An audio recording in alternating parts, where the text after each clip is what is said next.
Hello, I'm Daniel. Welcome to the Call Me By Your podcast. I'm here with Sima and Mary, and we're going to be having a chat about the Scottish independent film Soft Top, Hard Shoulder. This is a film about an Italian-Scottish artist played by Peter Capaldi, and he is in an old car and he goes to pick up a wily woman who's played by Elaine Collins on his way to claim Windfall in Glasgow. Should we do that again? No, that was fine, and yeah, it was great. And that's yep, that's Callum, by the way. I'm logged onto Zoom using someone else's account. It's Callum, not Matty. Why are you logged in under that name? Because the last person who used this laptop logged into Zoom and didn't log out, and I didn't check that before I joined this meeting. So my name is Callum. Cool. All right. Well, let's just get first opinions then. We'll go for you, Sima. I enjoyed it, but on initial reaction, I did find it. I feel like it could have been a short film. In all honesty, I did feel like it. Despite it only being an hour and a half, its pacing issues kind of overshadowed my enjoyment of it.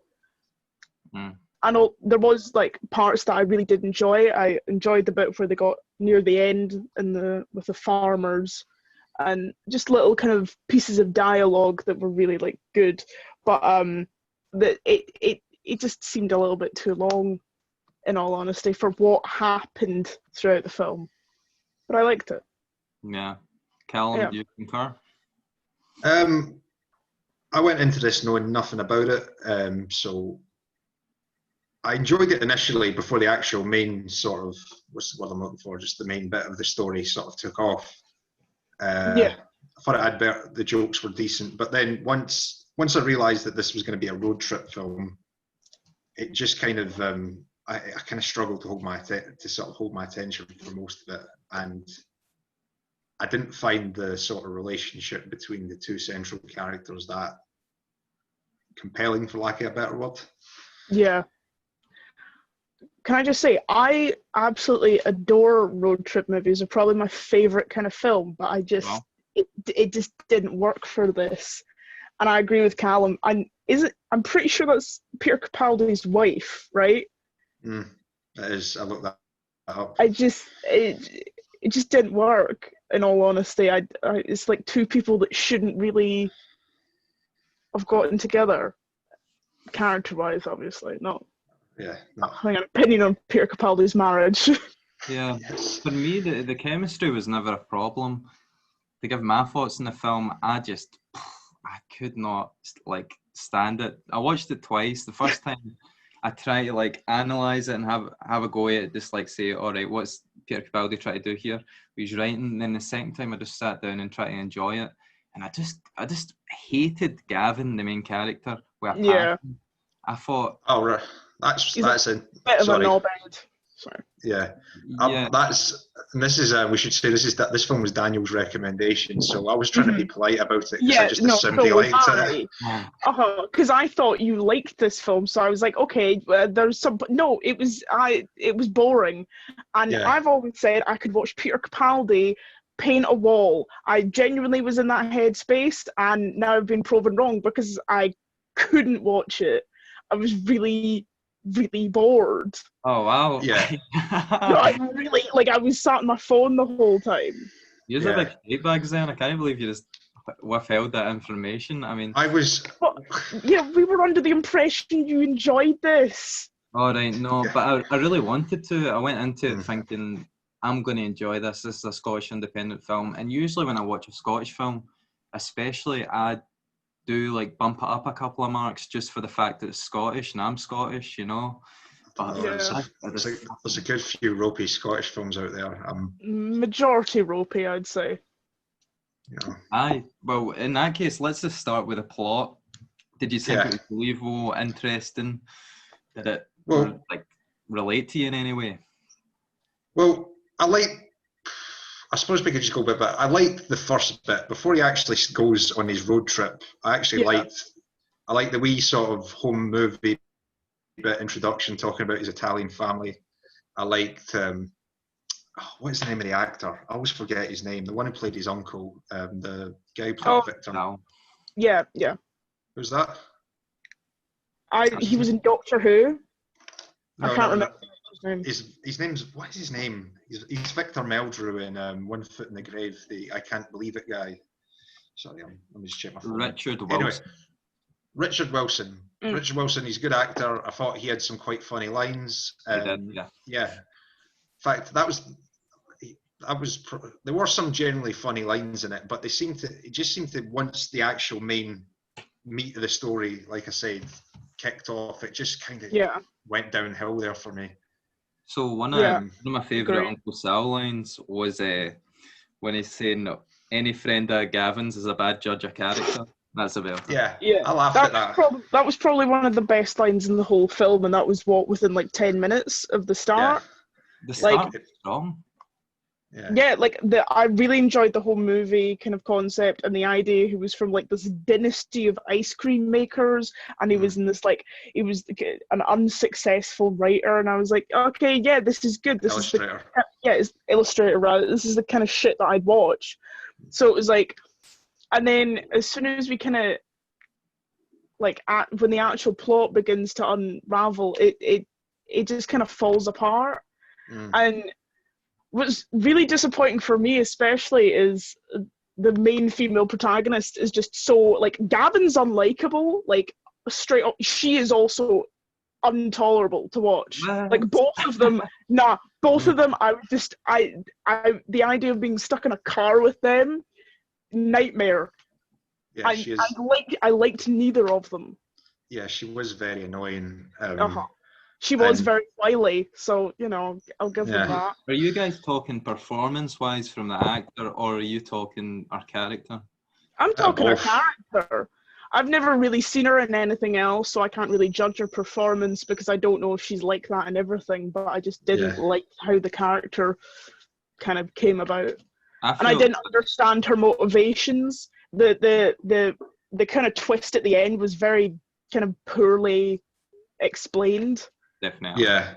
I felt there was a... On you go, Cal.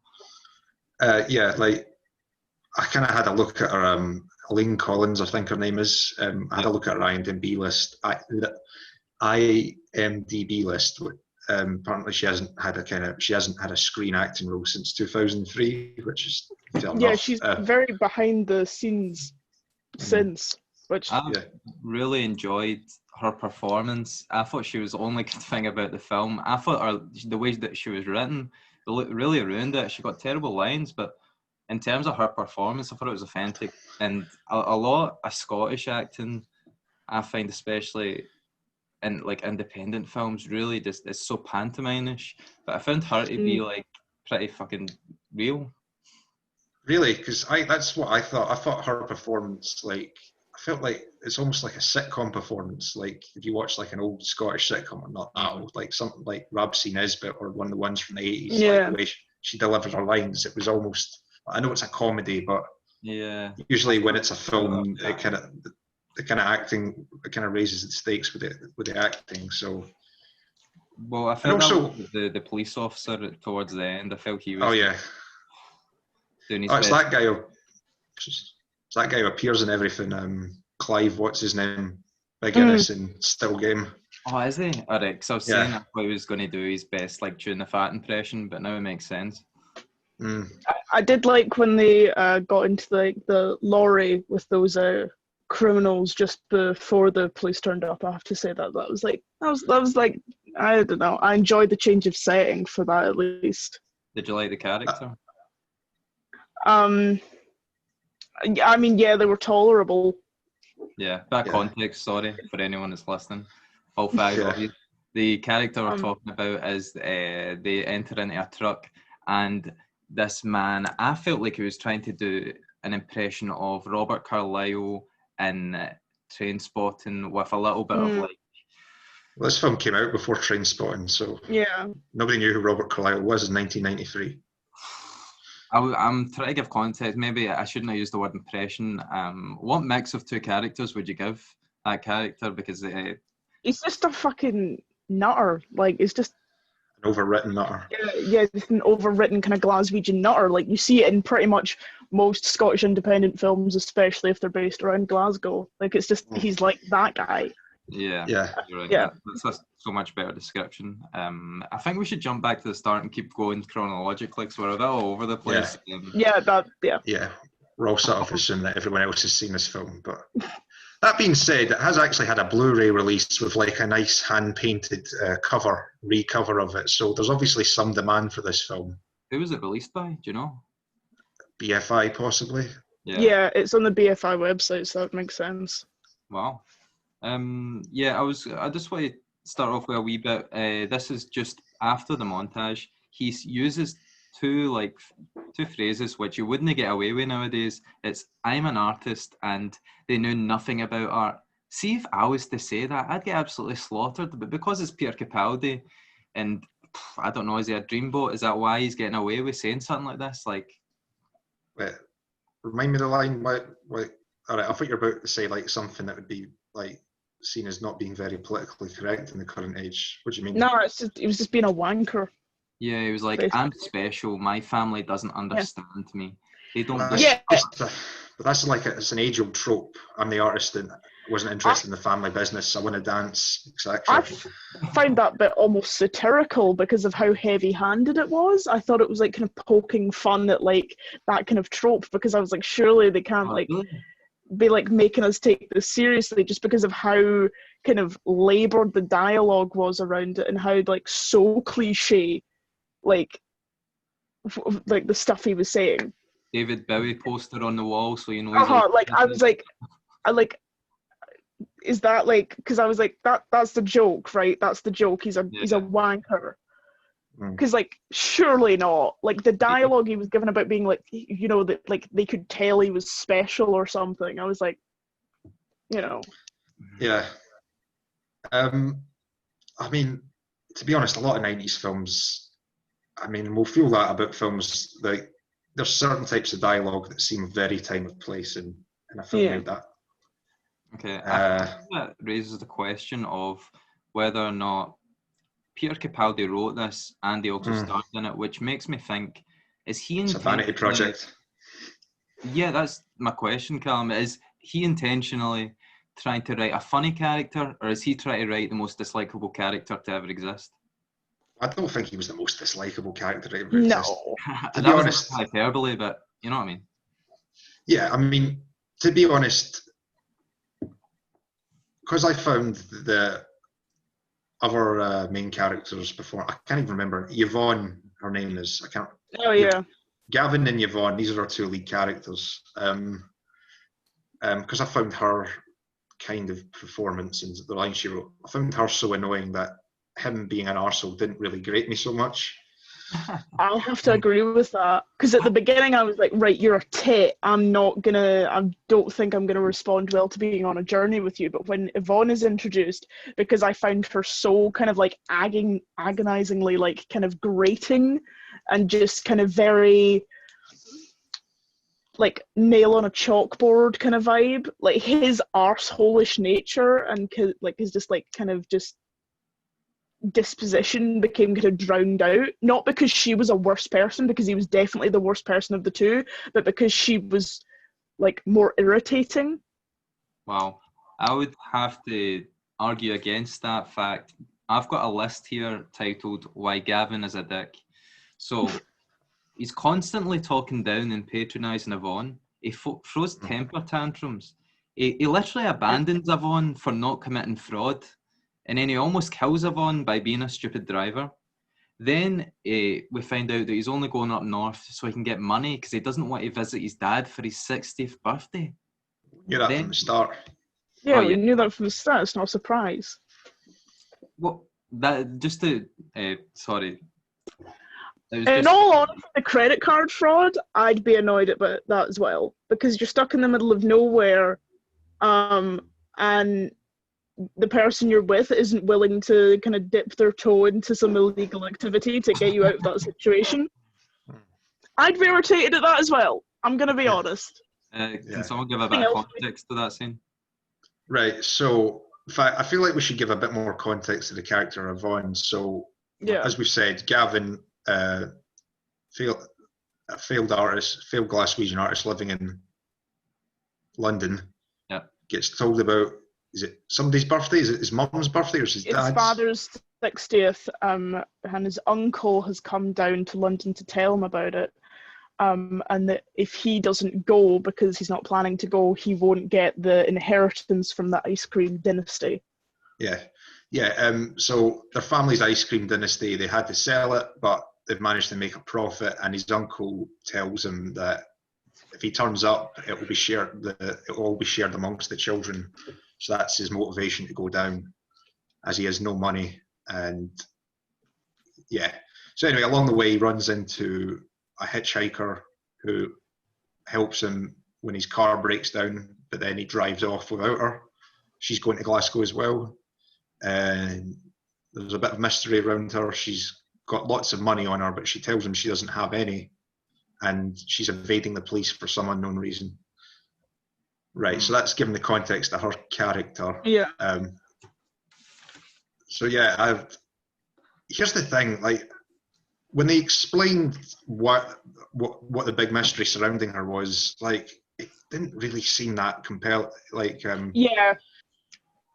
I felt like it was a lot of like small build up for not really a kind of like convincing payoff, or kind of like something that you could have come together with your own ideas either. It was like a very bad like murder mystery. It's like when the killer is just someone random. It makes no sense for that to be like, oh, she had a wedding dress on her the entire time. Like that, you need to give the audience clues so it feels fulfilling. And that it was just like, okay, that came out of nowhere. And it was also placed in such a kind of rapid scene as well, that the payoff and like the emotional like response didn't have any weight to it either.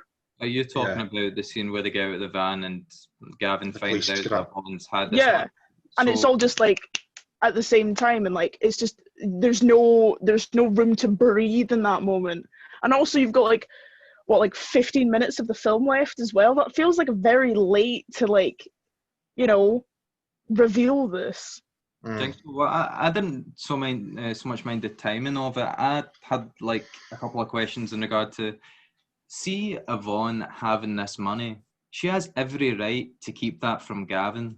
She is hitchhiking. Gavin has offered to take her. So Gavin shouldn't have anything to do with the money.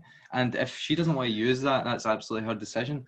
And then once Gavin finds this out, he rugby tackles her and tries to steal the money. That was so out of the blue. Like he's been a complete dickhead the entire time, but he's not shown any physical aggression. And then it's suddenly like he's rugby tackled her to the ground in a public place after getting off this lorry that they've travelled cross country in. Yeah. And it's like they're trying to tie up the loose ends as quickly as possible in the most kind of unconvincing, unsatisfying payoff. Yeah. I mean, it makes perfect sense why she wouldn't want to give him the money, because she's stolen it. And this is the thing, she stole it, but she doesn't want to spend it.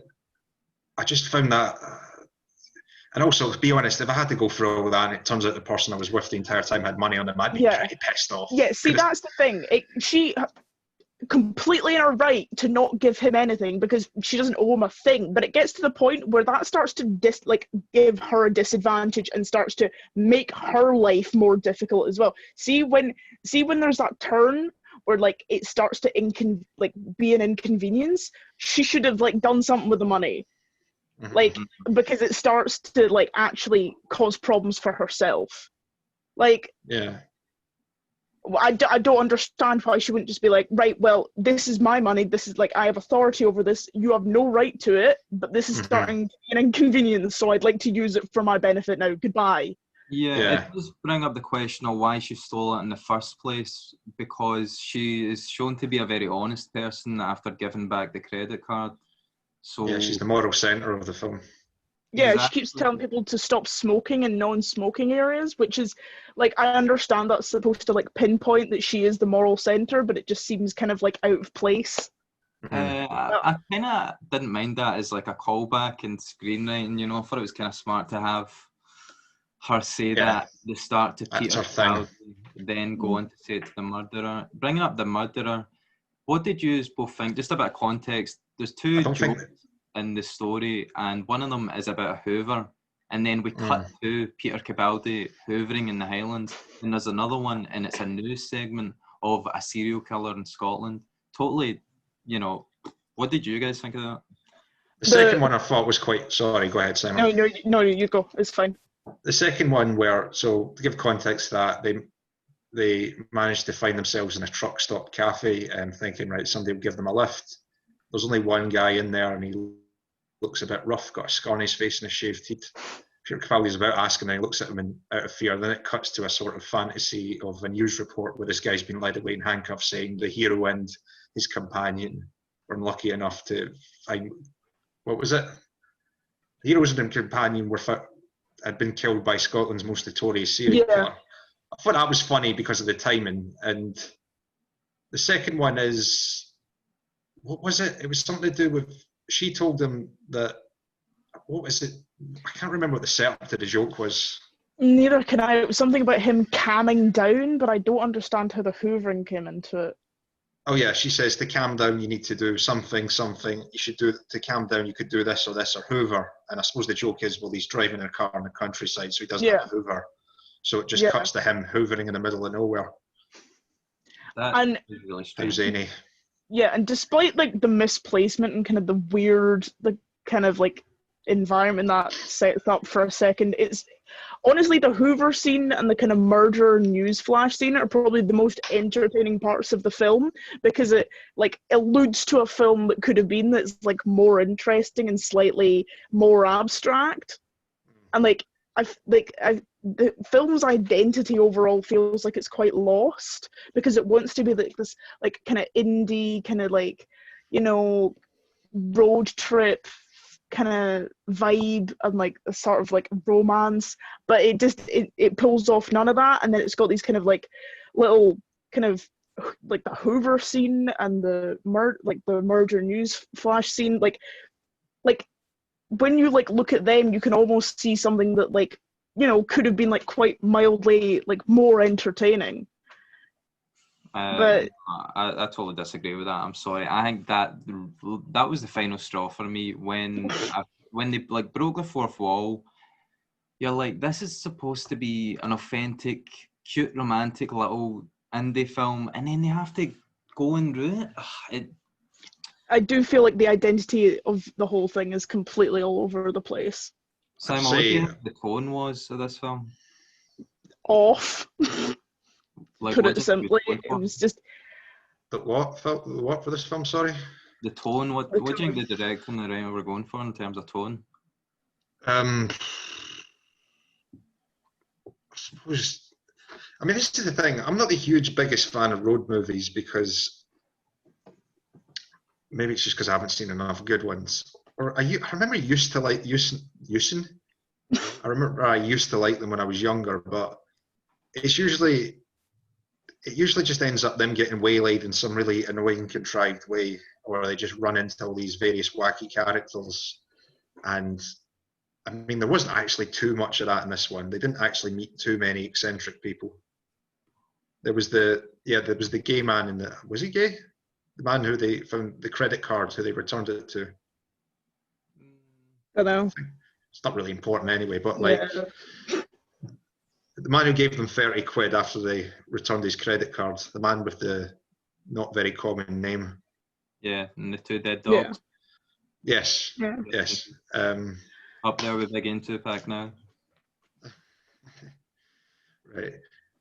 By the way, just to go back to what you were saying about the two cutaway jokes, I'm just kind of in the middle between you and that. I think it was fine. It's just that I suppose they didn't overuse it, but maybe they underused it. I don't mind them getting a bit like irreverent, but it did kind of just come out of nowhere, so it sort of stuck out like a sore thumb.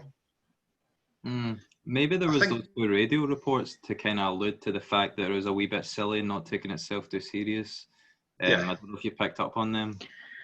Yeah, I forgot about them. So there was actually make out. The London water with the earthworms in it, and that was just to Oh, yeah. show how pure the water was there. And there was the other one about the electricity. Oh yeah, the old man who got caught charging people for sunbeds, even though he's not had any electricity since the 60s. Oh yeah, and it was on like the house was in a ley line. Oh or yeah, something. That was kind of funny. Yeah. yeah. I don't know, the tone, like I said, I'm a huge like road trip film kind of fan. Like my favorite film's Man Private Idaho. Like it's like the entire like not genre, but the kind of idea of it is like, you know, like the road is like a metaphor for the character's progression and all that, and you do like meet these like wild zany characters and stuff, and that's one of the things I really do like about like, you know, meeting all these new people and stuff. It just, and this had none of it. The scene where they're trying to find a bank and it's closed and it's like a kind of Wild West kind of bar for like that 2 seconds, that's like, loved that. That was great. But like, I feel like it was trying to be more like, at the same time it was trying to be funny, but it was trying to be like serious, like too serious. So like it was taking itself too seriously to like allow like the odd characters that they bump into to have enough breathing time on screen for them actually to like hold like any weight in the plot or like even relevance to the characters' journeys, because they do bump into like a, you know, like a mixture of characters, but it doesn't feel like they're like, the film would have stayed the exact same had they not met these characters. Yeah. Like the only 2 characters that have any weight in the plot line are 2 protagonists. Like, and that doesn't make any sense, because if you're going to have a road trip movie and you're going to have these characters that they bump into, they need to have some relevance to their, like, you know, discovery and their journey. Whereas all we do is kind of just like help them out, which is like, yeah. Well, I suppose the woman who came and towed the car, there was a conversation between her and what's her name, the main the female lead, Yvonne, and again, I can't quite remember the nature of the conversation, but yeah. Well, I was going to say on that. Very gettable. Yeah, I've got something to say about that in terms of the side characters. I think one lesson or theme that I try to take away from it, but maybe I'm looking too much into it, was when Peter Capaldi's character finds a credit card and Yvonne makes him return it. And I feel like that was the writer saying that, look, this character's given love out to the world, and in return he's receiving love back, you know. So being a good person actually does have an effect on you know, the world and a happy life. Did you guys? Yeah. Didn't really think about it like that, but yeah, that makes sense. Yeah. Okay. Can I just? On you go. I was going to say, can I just say in the lead up to that scene, basically, he discovers he doesn't have any matches, and because he doesn't have any money, he's sort of scrounging about for them on the ground, and then he just happens upon the credit card. I mean, here's the thing, right? I realise it's a lot by the start for us who live in the British Isles. London to Glasgow is 8 hours, and you know, I've mega bus to London and back, and it's not fun. But like, just I don't know, just stop by a town, ask somebody for like have a fag, and then just keep driving. Like, just do that every now and then. Like, you don't have to buy a lighter or matches. You can just stop somewhere, ask someone for a light, have your fag, and then carry on. Yeah, that is a bit suspect, that, but and then am I nitpicking? That just annoyed me because it doesn't. No, that's fair enough. It doesn't take that long to get from London to Glasgow. It's not a complicated journey. There was a more blatant example of that when he meets Yvonne, so he just stops to have a fag, and I know he's personally car. But one thing that I took from that was the fact that he doesn't take Yvonne just because Gavin's a total dick. He just leaves this woman stranded, even though they're going to the same place. Then Gavin loses his wallet, and I felt like that was maybe the writer saying to us, karma exists, and if you're a bad person, bad things happen. No, he didn't lose his wallet. He only had 30 quid on him, and he paid for an expensive meal at the service station.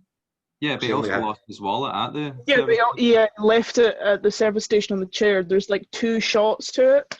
There's a shot when he's standing up, and then it's another one when they're leaving. That he's like actually left it. Yeah. All right, I missed that. I Well, feel like we should talk. Sorry. No, on you go.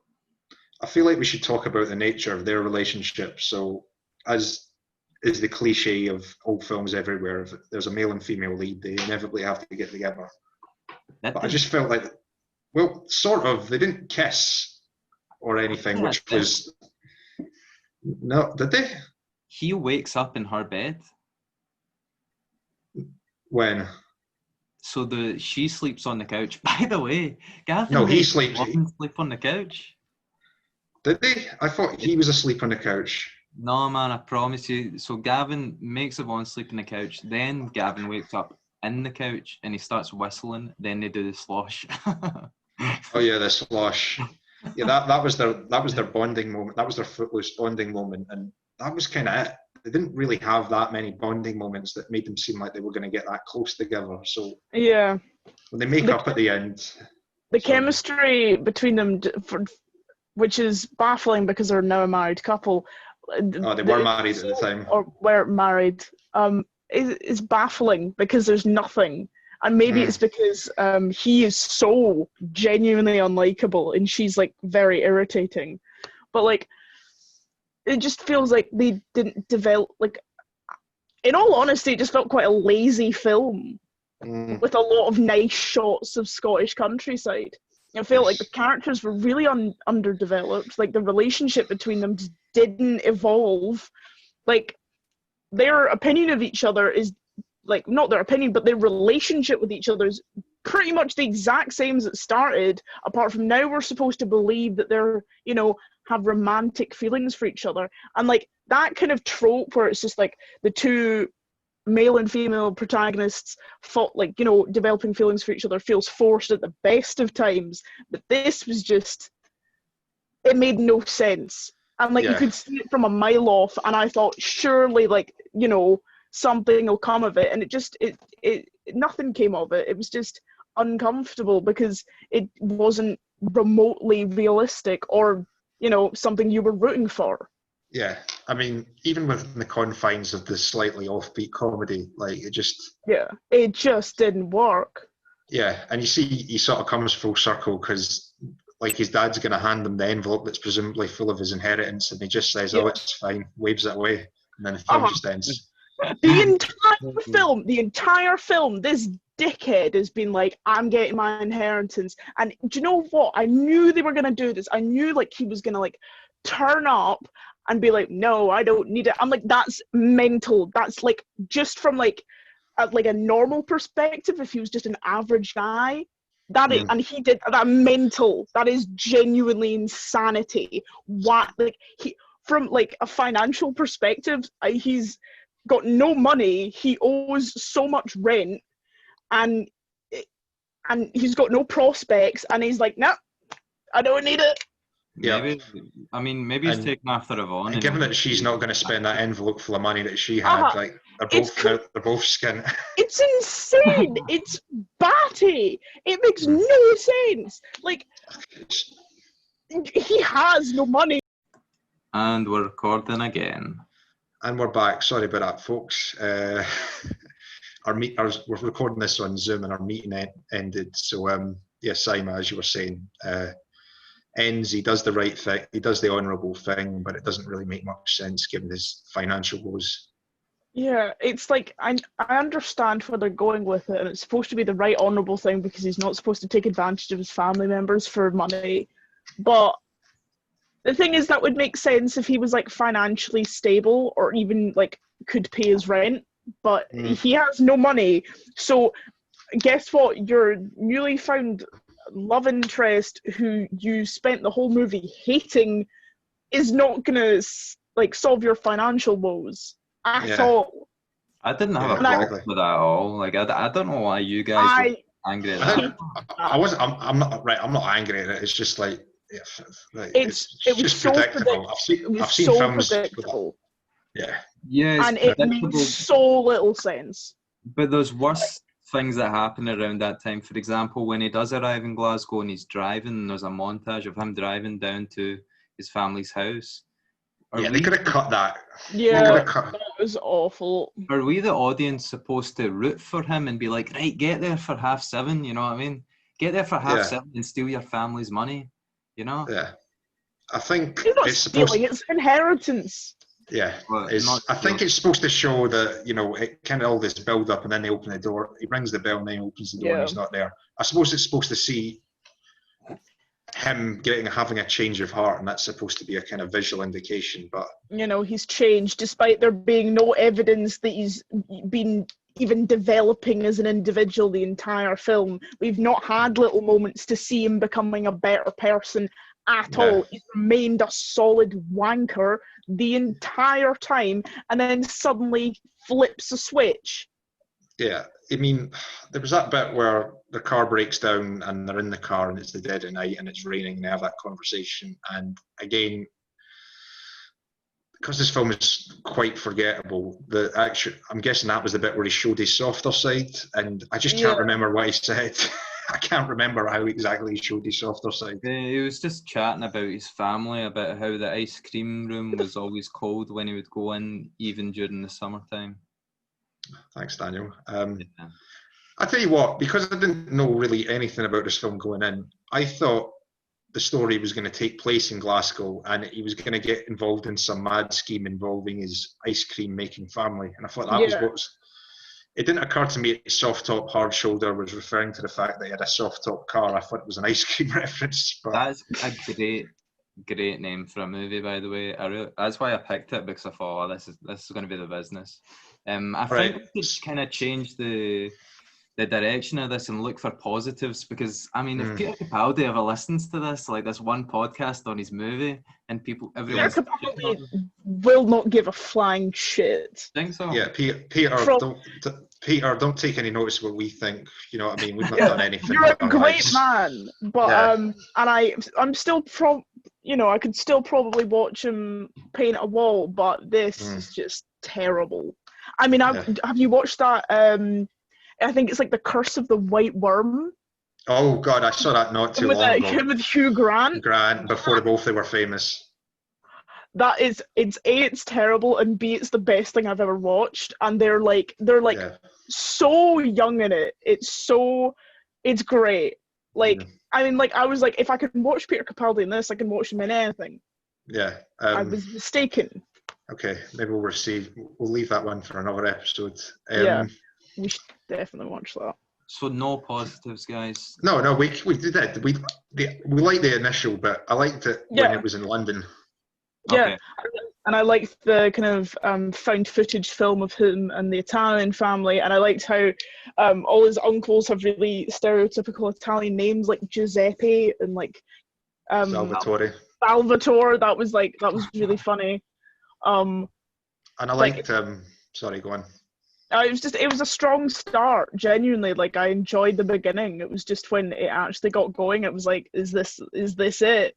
Like, I kept checking like the time marker, and I've like, it's been 5 minutes, really, because I feel like I've been watching this thing for 3 hours and nothing's happened. Okay.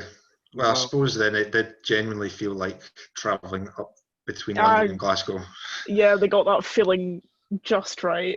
Yeah. At least it's authentic, yeah.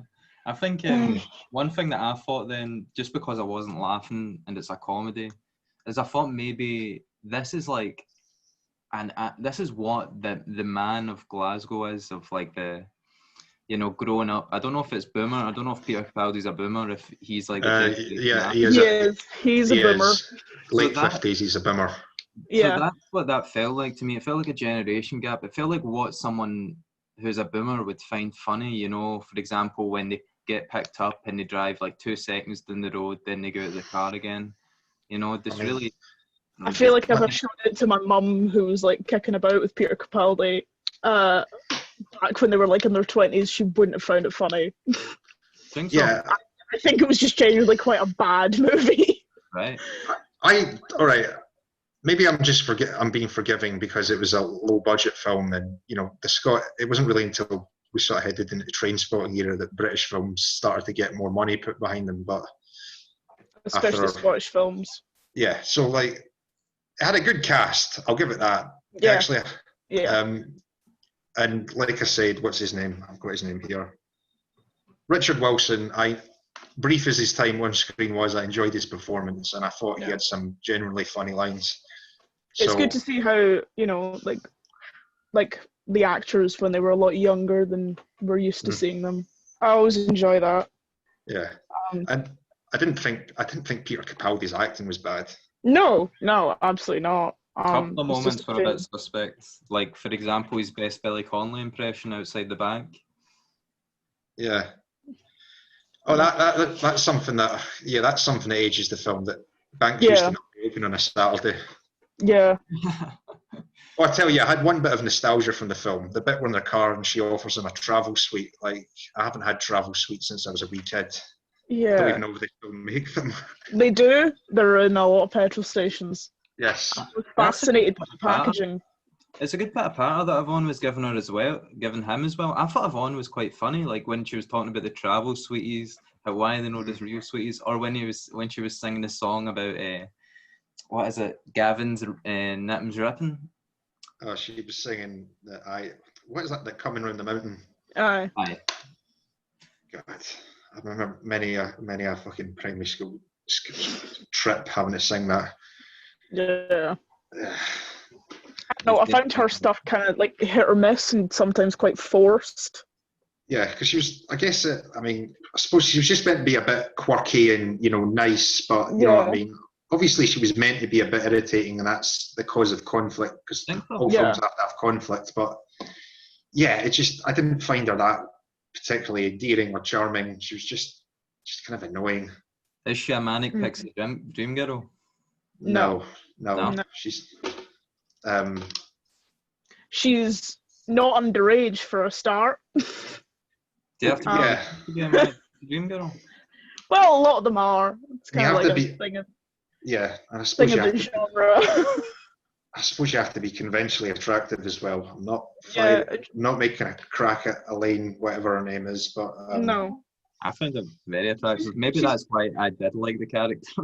She's not unattractive, but she doesn't have that kind of conventional kind of, Hollywood kind of beauty thing going on. She's clearly a young Scottish actress. Like, there's no like glitz or glamour about her, and there's no like American mystique.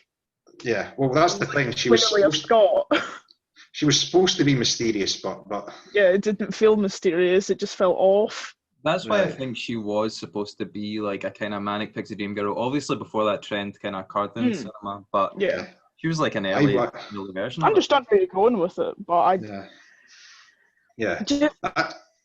she existed. First of all, she was, despite her being quite grating as a female character, she wasn't fully like dependent on the man, and in fact, looking from it from a kind of like feminist perspective, she's quite a good female character, even if she's, at least in my personal opinion, quite annoying. Like, she's very much her own person, which I can enjoy. And like, she's not kind of the classic like female character you get so often, especially in indie movies, where she's just like just kind of one note. She was complex and she was interesting. She was just really annoying. And was she complex? She wasn't complex, but as the film goes, she was like, she wasn't, Because her whole backstory to why she's on the run is just like, so she was engaged to this guy, but what was this? What was it about the relationship that didn't work that made her jilt him at the altar and the dowry? It wasn't actually the relationship that she described to be stressful. It was the shoes and the dress and the event, So poor husband there, or poor fiance. So Archie, who she keeps referring to, so he didn't actually do anything wrong. So she just ran off. She just jilted him at the altar because she didn't want to get married. Which is a real shame. And just ran off of all the money that both families had given them as a gift. which she didn't spend out of a sense, which begs the question as to why she stole it in the first place. Yeah, if you're not going to use it for your own personal gain, why do you have it? Yeah. Maybe to get into London. Well, no, That's why she was trying to go to Glasgow, though. Yeah, so she was heading north. Do you think the actual wedding was held in London? Well, I don't know where it was held. We don't know where it was held because we're given no information about it. Because he was a wee bit out of London by the time he picked her up. Yeah. And the service station, in fact, the service station that they met again in was somewhere in the Midlands, just judging by the accent of the people who worked there. They had kind of sort of Brummie-ish sounding accents. So, yeah, I mean, like that detail doesn't really matter. What do you think about the soundtrack then? Well, didn't really hear it. Well, we'll have to get this thing clear. So we watched this on a YouTube upload, and it was clearly uploaded from a VHS tape because it was incredibly dark, and so there were quite a number of scenes, especially the ones set at night or in dark places where we just couldn't make out what was going on. The sound was okay, but I'm guessing the person who uploaded it. All right, so just to set preface, the music, the soundtrack is done by Chris Rea. If you don't know who Chris Rea is, he's a British musician, and to be honest, I don't know anything about him because he's before my time. I tried to listen to some of his stuff, but I struggled. I couldn't get through one song, to be honest. Anyway, the theme that plays a few times throughout this film kept dipping in sound because my guess is whoever uploaded it didn't want a copyright strike, so we couldn't actually hear the theme by Chris Rea. Yeah. Which, honestly, at the climax of the film, when he's like supposed to be racing to get his inheritance, the fact that there was no sound also wasn't great. Oh, I mean, like that's how we hear the film. Because I did recommend this film. I seen it was on YouTube, and that's why I chose it. There was also that's not your fault. There was a definite static as well throughout all the scenes. There was this white noise playing in the background. Yeah, that was fun. Then forget soundtrack. What about camera direction then? Something you could pick up on. All right, it was pretty basic. I mean, yeah, it was nothing remarkable. It was a kind of pretty typical low-budget British film for the time. Yeah, they didn't take many risks at all. There was one nice shot. I can't quite remember. It was after they had that almost argument halfway through where he nearly went off because before she told them that she got 30 quid from the guy they've returned the credit card to. Mm-hmm. And I can't quite describe it. In the foreground, a barge goes by, so it's obviously a canal, and you see them driving into town. So it kind of goes by like this, and in the background, you can see them driving into some town. So I thought that was an all right shot. Yeah. But aside from that, cinematography. I mean, I like the opening bit. I like the sort of Super 8 home video stuff. And I quite like how he tried to describe the various people on who were being filmed, but because of the camera work was very shaky, you couldn't actually see them. But like Simon says, didn't take many risks, which is fine. I did like the shot. I did like the shot of when it was the kind of country road moment, and the lorry's coming towards them, and I liked how at the kind of the height of it kind of went out. Like, it's nothing special, but I liked how it kind of minimized the stakes almost because you were seeing it from a further away perspective. That stands out in my mind. There was a shot them chilling in the car. I think Peter was having a fag, and it panned up to geese flying away. And I don't know if that was supposed to be metaphorical for how happy they were at that moment, because I was start of the second act when we were flying. But I had a couple of problems, especially with the dancing scene. That could have been really special. He just kept the camera on them, but he decided to do shots of their feet, and it was like a callback to Breakfast Club, almost. It did actually remind me of Breakfast Club, although I don't know if it was a reference specifically. Yeah, I don't know if it was a reference or not, but it was like. I thought it was a reference to Band of Outsiders, the Jean-Luc Godard film, where they're dancing in the cafe, and it's kind of more traditional, kind of like the slosh. So I thought that's what they were going for. But either way, it doesn't have to be difficult. The most like the funnest part of the movie, just keep the camera on them, you know. It doesn't have to be something complex for that. Yeah, if you're gonna pull out different shots, that part of the film was not the place to do it. Yeah. At all. One last question I've got, and it's this kind of, why did Yvonne apologise at the end? Why did she apologise on George Square? It's because, well, I suppose for keeping him in the dark for so long. Yeah. And then why did Yvonne actually take Gavin back after she apologised and he threw that back in her face? Ah, fuck knows, I wouldn't have. Because he said, "You make me feel everything," and I know you feel that way as well. And that was it. Yeah. It was just because it was shite writing. That's why she took it back. It was shite writing. Because they were both in. Because they were both in love with each other the entire time. And because their horrible dynamic on the road for the last hour and a half has proved us to the audience that they are so deeply in love. Like, and it wasn't just like intolerable to watch. Yeah, I get weird bickering the entire time. It was like watching like kind of like kids, like when you're a kid in primary school and it's like, oh, you know, they like each other because they're fighting. It was like that. It was like, please stop. Does anyone have anything to add before we wrap up?